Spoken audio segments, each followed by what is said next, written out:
తెలంగాణకు బచావ్. రేవంత్ రెడ్డిని ఈరోజు ముఖ్యమంత్రి పదవి నుంచి తప్పిస్తే తప్ప ఈ తెలంగాణకు న్యాయం జరగదు అనేది స్పష్టమైంది. ఆయన భాష, ఆయన తీరు, ఆయన విధానం ఈరోజు ప్రజలందరూ కూడా 2.5 సంవత్సరాలుగా అనుభవించి విసిగి వేసారిపోతున్నారు. ఎవరిని తిట్టంది రేవంత్ రెడ్డి? ఈ సమాజ హితం కోసం కోరి వార్తలు రాసే జర్నలిస్టుల మీద ఇష్టారీతిగా మాట్లాడిండు. బీద బడుగు బలహీన వర్గాలు చదువుకునే విద్యార్థులు చదువుకునే కళాశాలల్లో ఫీజు రియంబర్స్మెంట్ రావట్లేదు, మేము భరించేంత వరకు భరించినాము, ఈరోజు కళాశాలలు నడిపించే పరిస్థితి లేదు, మీరు వెంటనే ఫీజు రియంబర్స్మెంట్ బకాయి పడ్డ చెల్లింపులు చెల్లించాలని చెప్పేసి ప్రభుత్వం దగ్గరికి పోతే కళాశాల యాజమాన్యాలను బెదిరించిండు. జీవితాంతం ఈ రాష్ట్ర అభివృద్ధి కోసమే పాటుపడాలనే ఆలోచనతో ఉద్యోగాలలో చేరి ఉద్యోగం చేసి ఈ రాష్ట్ర అభివృద్ధికి నిర్ణయాలు పాలకులు తీసుకుంటే అమలు చేసే ఉద్యోగస్తులు జీతభత్యాల గురించి అడిగితే బ్లాక్మెయిల్ చేసి నన్ను చీల్చక తిన్నా రూపాయి కట్టలేను అని చెప్పిండు. హైడ్రా పేరు మీద ఈరోజు సామాన్యుల్ని ఇబ్బందులు పెడతా ఉన్నాడు.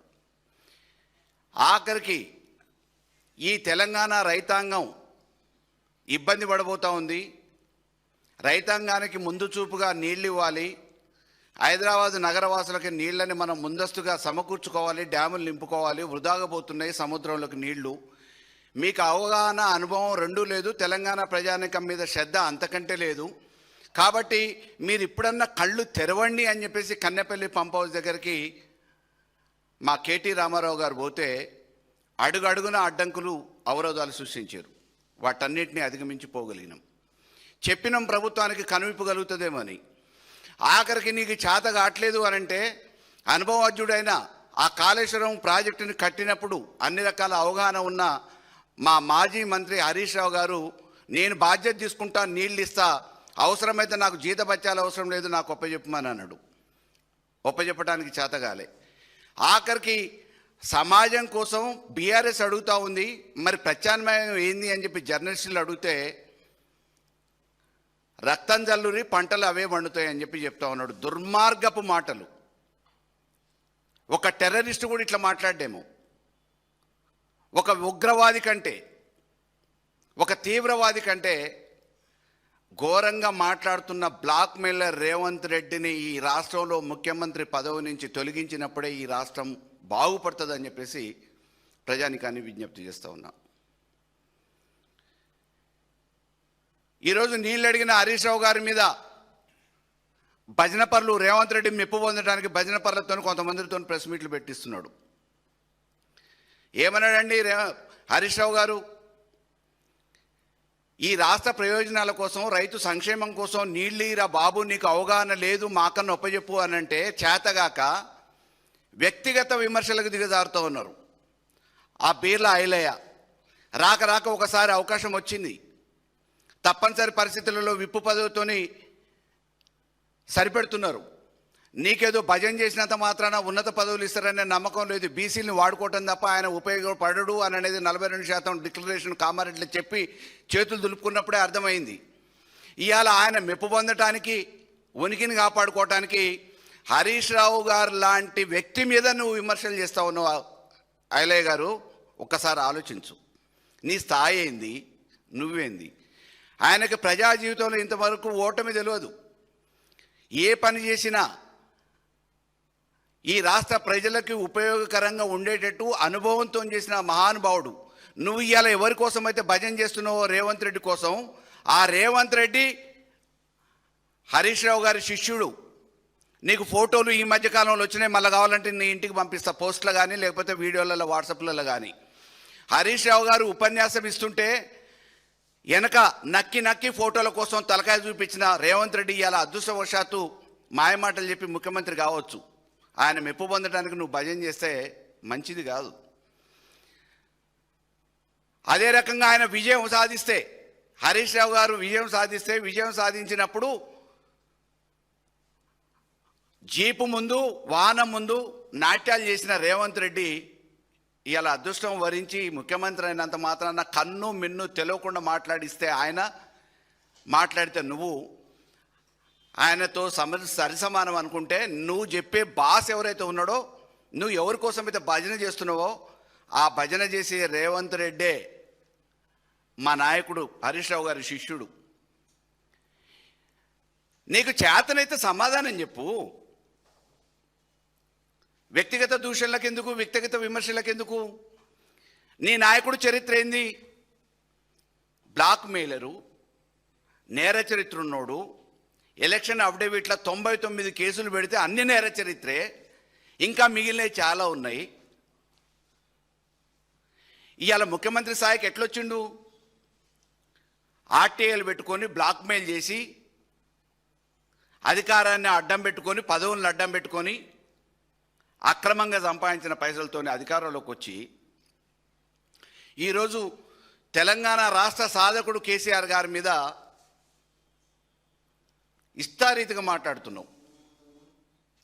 ఈరోజు తెలంగాణ ఆగం కావద్దు, తెచ్చిన తెలంగాణ ఇది ఉద్రిక్త పరిస్థితులు రావద్దు, తెలంగాణ రక్తపుటేర్లు కావద్దు అని చెప్పేసి మౌనం వహిస్తున్నారు. కానీ కేసీఆర్ గారు ఒక్కసారి నిజంగా నువ్వు అన్న భాషనే కోపోద్రికులైన కార్యకర్తల్ని వదిలిపెడితే నీ సీటు కాదు, తెలంగాణలో నీ సొంత గ్రామంలో కూడా తిరగలేవు రేవంత్ రెడ్డి, ఖబర్దార్. ఆఖరికి శ్రీశైలం డ్యాంలో 8 మందిని చచ్చిపోతే శవాల్ని బయటికి తీయటానికి చేతగాని దద్దమ్మలు మీరు ఇవాళ కన్నెపల్లి పంప్ హౌస్ని ఆన్ చేసి నీళ్ళు ఇస్తారనే నమ్మకం ఈ రైతులకి ఉందా అంటే లేదని చెప్తున్నారు. అందుకే అయ్యా మీరు ఓండి అని చెప్పేసి కేటీఆర్ గారికి సందేశం ఇస్తే కేటీఆర్ గారి పోయి సందర్శించి వచ్చిండు. మీకు ఏం అవగాహనుంది? ఇదే కాళేశ్వరం ప్రాజెక్టు మీద పవర్ పాయింట్ ప్రజెంటేషన్ పెడితే నీ ఉత్తమ్ కుమార్ రెడ్డి ఇవాళున్న నీటిపారుదల శాఖ మంత్రి నేను ప్రిపేర్ అయ్యి రాలేదు, నాకు తెలియదు అన్నాడు. అనేక సందర్భాలలో ఏ సబ్జెక్టు మీద మాట్లాడినా కానీ నేను ప్రిపేర్ అయ్యి రాలేదు, నాకు అవగాహన లేదని చెప్పే నీ సహచరుడు నువ్వు మొన్న ఏదో ఉపన్యాసం ఇచ్చినావు కదా, ఉపమానాలు చెప్పినావు కదా, దానికి సంబంధించిన ఆ వ్యక్తి శవాల్ని తీయలేనోడు ఇవాళ నీళ్ళు ఇస్తాడా? అసలు నీకు అవగాహన ఉందా? ఒక ముఖ్యమంత్రిగా రాష్ట్రంలో నిన్నమ్మన్నటి వరకు ఒక మంత్రి చేసినోని కాదు, నీ నియోజకవర్గంలో చక్కగా తిరిగినోని కాదు, నీకు కన్నెపల్లి ఏడుందో మేడిగడ్డ ఏడుందో తెలియదు. మేము మేడిగడ్డ గురించి అడగట్లే, కన్నెపల్లి పంప్ హౌజ్ ఆన్ చేసి నీళ్ళు ఇస్తే ఇలా డ్యాములు నింపుకొని తెలంగాణ రైతాంగానికి నీళ్ళు ఇవ్వచ్చు, హైదరాబాదు నగర వాసుల దాహార్తిని తీర్చొచ్చు అని చెప్తుంటే దద్దమ్మ మాటలు మాట్లాడుతున్నావు. హెలికాప్టర్లో ఒక్కసారి పోయి చూసిరా నువ్వు ఏది ఎక్కడుంది అనేది, దానికి దీనికి సంబంధం లేదు. కన్నెపల్లి పంప్ హౌజ్ ఆన్ చేస్తే మేడిగడ్డకు వచ్చే ప్రమాదం ఎట్టి పరిస్థితులలో ఏం లేదు. ఒకసారి హెలికాప్టర్ కిరాకి తెచ్చుకున్నావు కదా ప్రజాధనంతో, ఆ హెలికాప్టర్లో పోయి చక్కర్లు కొట్టిరా నువ్వు పైనుంచి. కాళేశ్వరం కన్నెపల్లి పంప్ హౌజ్ ఏడుంది, మేడిగడ్డ ఏడుంది, దాని దూరం ఎంత ఉంది, నీళ్ళు ఎట్లొస్తాయి అనేది నీటిపారుదల శాఖ మంత్రికి అవగాహన లేదు, నీకు అనుభవం లేదు. ఎంతసేపు ఆ కుర్చీలో కూర్చొని ఏం చేద్దాం అనుకుంటున్నారు? బ్లాక్మెయిల్ చేయాలి, డబ్బు సంపాదించాలి, తెచ్చిన తెలంగాణని ఆగం చేయాలి, ఆదాయం ఉన్న తెలంగాణని కుక్కలు చింపిన విసరి మాదిరిగా మా జేబులు నింపుకొని మా ఇళ్ళని బాగు చేసుకోవాలి, మా ఆస్తులు పెంచుకోవాలని చెప్పేసి ఆలోచన చేస్తున్నారు తప్ప ఈ తెలంగాణ ప్రజానికం మీద రైతాంగం మీద ఏమన్నా ప్రేమ మమకారం ఉందా? అధికారంలోకి రావటానికి కోసం అడ్డమైన హామీలు ఇచ్చి ఇవాళ ఒక్కటి కూడా అమలు చేయకుండా తప్పించుకొని తిరుగుతున్నావు. నువ్వు దొంగలెక్క తప్పించుకొని తిరుగుతున్నావు. సభలు పెడితే ఖాళీ కుర్చీలు లోపడుతున్నాయి. ఇవాళ పక్కనున్న వాళ్ళతో భజన చేయించుకుంటున్నావు, భజనతో విమర్శలు చేస్తూ ఉన్నావు. నువ్వు అసహనానికి గురవుతున్నావు. ఎందుకు అసహనానికి గురవుతున్నావు?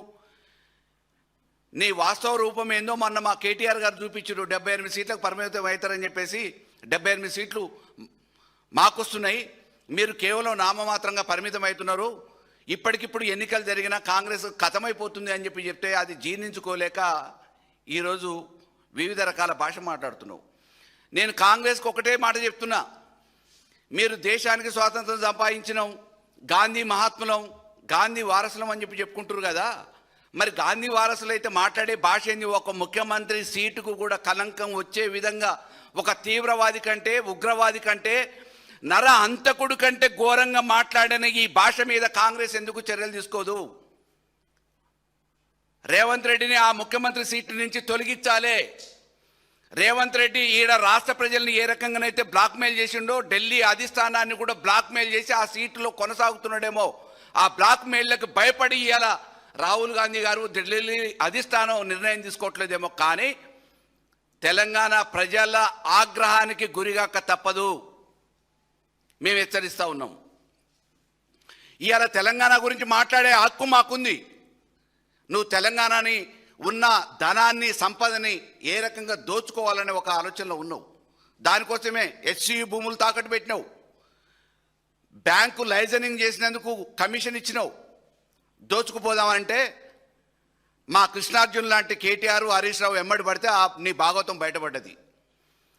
ఈ ముఖ్యమంత్రి సీటుని, పదవిని అడ్డం పెట్టుకొని బ్లాక్మెయిల్ చేసి, రియల్ ఎస్టేట్ చేసి, ఎక్కడ భూములు ఉన్నాయో అమ్ముకుందామని చెప్పేసి ప్రయత్నం చేస్తున్న నీకు అడుగడుగున తెలంగాణ ప్రజల పక్షాన ఈ ఆస్తుల్ని ధ్వంసం కానియొద్దు, ఈ రాష్ట్రం విధ్వంసం కావద్దు అని చెప్పేసి మా నాయకత్వం అడుగడుగున ప్రయత్నం చేస్తుంటే జీర్ణించుకోలేక నువ్వు ఈరోజు ఇష్టారీతిగా మాట్లాడుతున్నావు.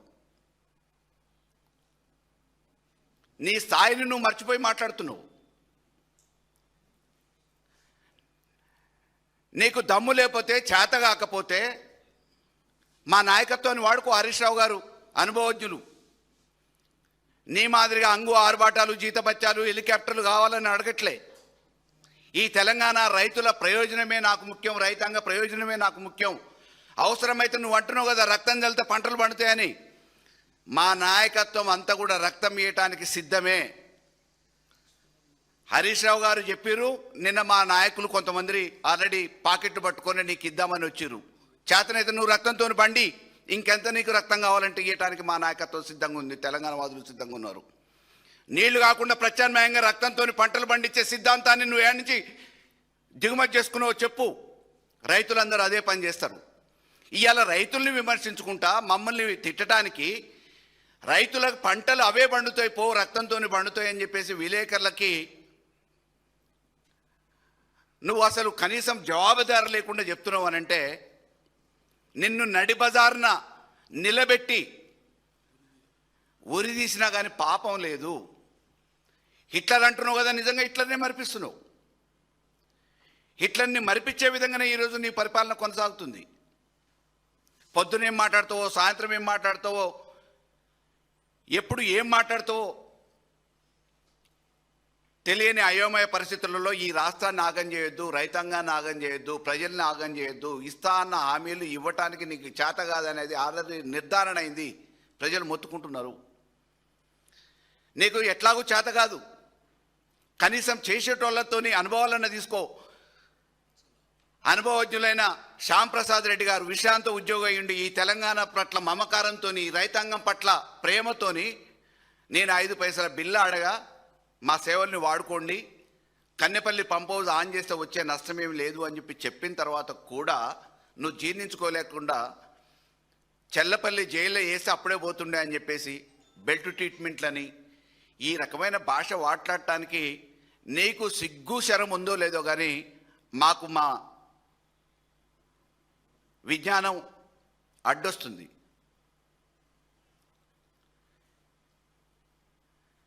మేము కాంగ్రెస్ అధిష్టానాన్ని అడుగుతున్నాం, గాంధేయవాదులు నిజంగా మీరైతే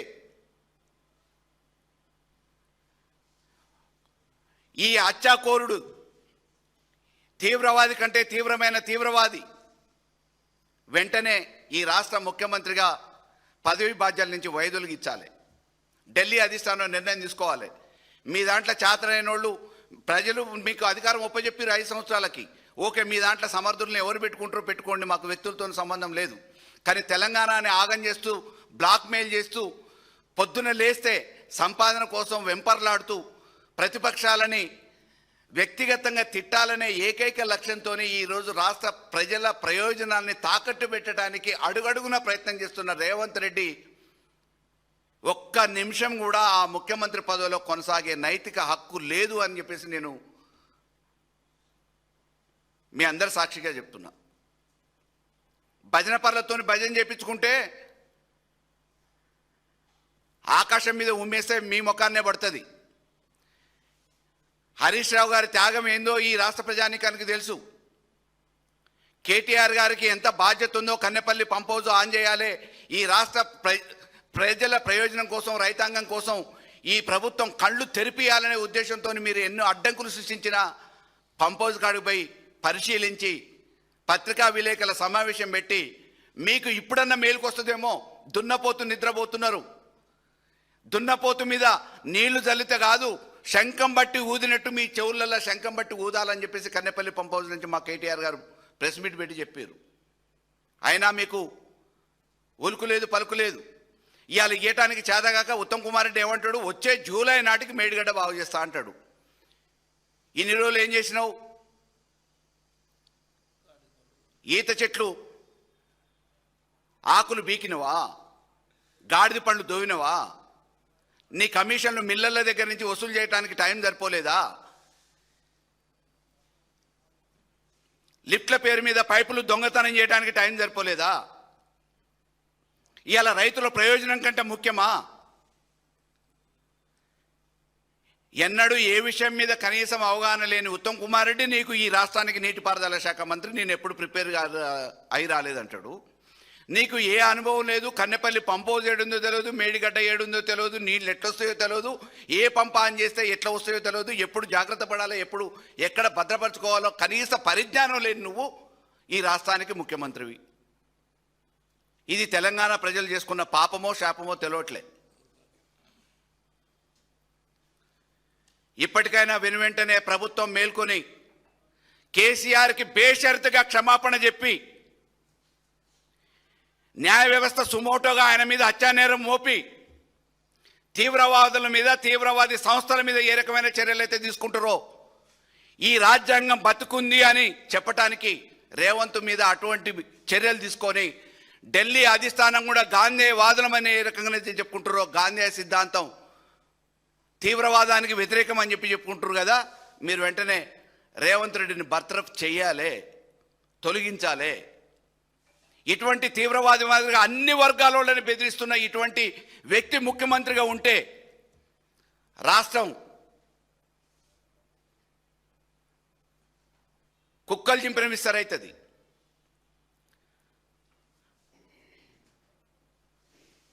ఒకప్పుడు భూస్వాములకు వ్యతిరేకంగా తుపాకులు పట్టుకొని యువకులు అడవులకు పోవాల్సి వచ్చింది. కానీ ఈరోజు నువ్వు తీసుకుంటున్న నిర్ణయాలకి మళ్ళా తుపాకులు పట్టుకుంటారా, ఆయుధాలు పట్టుకుంటారా, ఆ రకంగా రెచ్చగొడుతున్నావో అర్థం కాని పరిస్థితి ఉంది. ఇవాళ నువ్వు నీళ్ళు ఇవ్వకపోతే రేపు కరువు కాటకాలు వస్తే ప్రకృతి వైపరీత్యాల వల్ల జరిగే నష్టాన్ని నువ్వు పూడుస్తావా? నీ అసమర్థత వల్ల నీళ్ళు ఇవ్వలేక చేతులు లేబట్టేసినంత మాత్రాన ఈ రాష్ట్ర రైతాంగానికి న్యాయం జరిగేది ఎట్లా? వెనువెంటనే పంప్ హౌజులను ఆన్ చేయాలి. ఈ చౌకబారు విమర్శలు మానుకోవాలి.